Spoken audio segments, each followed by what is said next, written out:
As the UN forecasts, we're heading towards, at the midpoint of this century, 3 billion people on the planet living in squatter communities, shanty towns, urban slums. That will be approximately 1 in 3 people on Earth.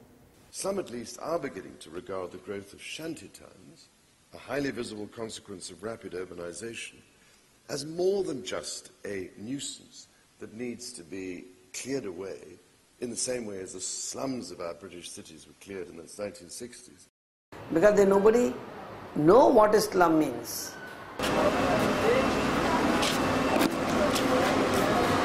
The feeling in Dharavi for me today is that it's middle class. I don't think they feel lower class at all. They've built their own businesses, and many of them are very successful businesses. Many of them have international customers. Different caste and creed people live here. Different religion people are staying here. It is just like a mini India, because people residing in Dharavi are from different parts of India. All over India, people have come and settled here. So it is a cosmopolitan city. So we are communicating with each other very nicely.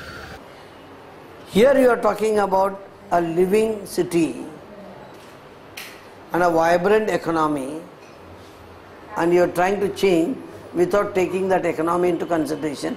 How do you enhance that economy? How do you bring change into that? How do we talk to them, ask them, how did you made it? How do you want to see? I would first of all make sure that the people of Dharavi have ownership rights. That's the first thing. The next thing I would try and ensure is that they have adequate infrastructure. And this is independently of whether they develop or redevelop or don't redevelop. Give them adequate infrastructure.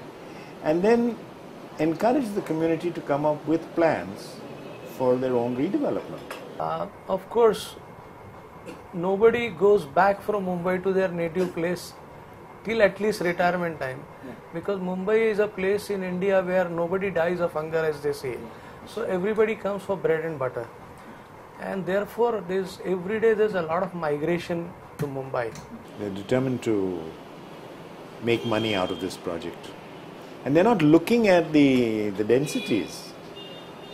The numbers of people who live in Dharavi today per square kilometer are 3 times the number in the most crowded district of Hong Kong. So Dharavi is far and away the most crowded locality in the world. Now you're talking of taking the same number of people and putting them on 45% of the land and turning the remaining 55% over to commercial and high value residential development. That means still more population. I don't think it can work. We cannot simply buy in a Western model. We have to make our people improve by using their methods, by using their styles. But at the same time, I agree that the municipal services needs to be, enlarged, needs to be made better services, and then definitely it will give a good comprehensive outlook to the area. But if we look at the whole issue of it, of how many slums we have and how fast the slums are growing and how much rehabilitation goes on, then we can see that the free housing scheme is not really delivering the goods.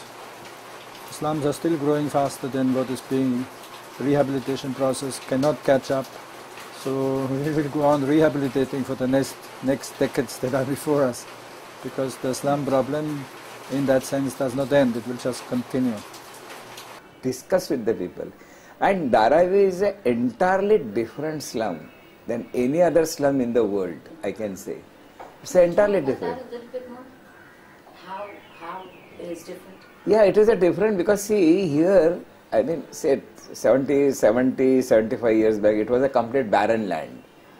It was full of mud and this, and see, poor people came all the way here. They started their constructing their houses with the cardboard in the initial stage, and now they have reached up to concrete. Even you can see there are some ground 1+1 made. I mean, construction without concrete construction. So that is the development these people did on their own. government and the building industry and the developers are very much friends in the game.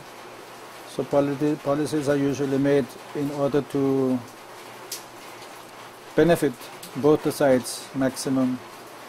The slum dwellers also get homes, but sometimes there are some cases where practically everybody is paid off. The government's not interested in spending money to help the people. They are taking up the redevelopment project because they've been promised money. Mukesh Mehta has told government that Dharavi is a gold mine. I'll give you crores of rupees and at the same time develop Dharavi.